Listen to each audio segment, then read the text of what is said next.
नमस्कार, city post में आपका स्वागत है। मैं हूं श्रीकांत प्रत्युष। अगर आप पटना में रहते हैं या पटना से आपका कोई सरोकार है तो आपको पता होगा कि पटना का कितना एयर पोल्यूशन बढ़ा हुआ है और यहाँ पर सांस लेना भी मुश्किल होता है।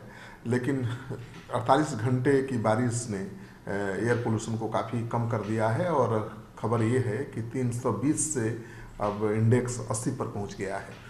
तो ये बहुत राहत वाली बात है। आज की तारीख में भी आप अगर जंगली इलाके में जाएंगे या गांव देहात में जाएंगे तो एयर इंडेक्स पर 30 से 80 के बीच ये रहता है।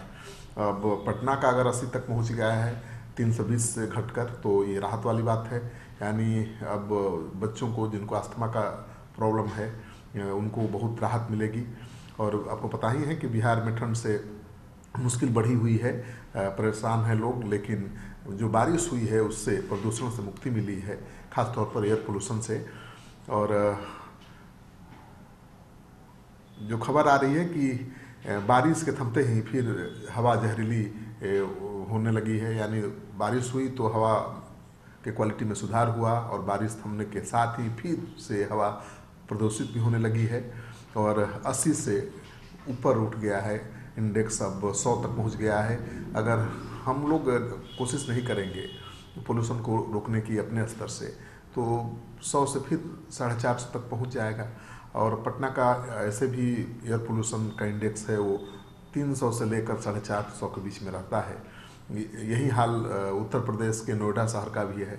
तो नोएडा तो बहुत बड़ा है लेकिन पटना में उससे ज़्यादा पोल्यूशन है, तो ये चिंता की बात है। पटना का एयर क्वालिटी इंडेक्स 320 पहुँचे या 450, यहाँ के लोग बिल्कुल चिंतित नहीं रहते हैं। और यही कारण है कि लगातार एयर पोल्यूशन बढ़ रहा है पटना में। सांस के रोगियों की समस्याएं बढ़ रही हैं, लेकिन अगर इस पर नियंत्रण हो जाता है तो अस्थमा के मरीजों को, सांस के रोगियों को काफ़ी परेशानी कम हो जाएगी और संक्रमण का खतरा भी काफ़ी पोल्यूशन से बढ़ जाता है, एयर पोल्यूशन से, वो भी कम होगा। इंदिरा गांधी और विज्ञान संस्थान के चेस्ट रोग विभाग के जो अध्यक्ष हैं उनका कहना है कि एयर क्वालिटी इंडेक्स जब भी काफ़ी ख़राब होता है तो मरीजों की संख्या 15 से 20% बढ़ जाती है। यानी आपको शायद पता ही नहीं हो ज़्यादातर लोगों को कि हवा के कारण बीमारी होती है। अगर हवा प्रदूषित है तो 15 से 20% मरीज बढ़ जाते हैं अस्पताल में। सोचिए कि हवा का कितना योगदान है आपको स्वस्थ रखने में और बीमार करने में। कोरोना के कन्फ्यूजन वाला मामला भी टेस्ट के लिए पहुंच रहा है अस्पताल में।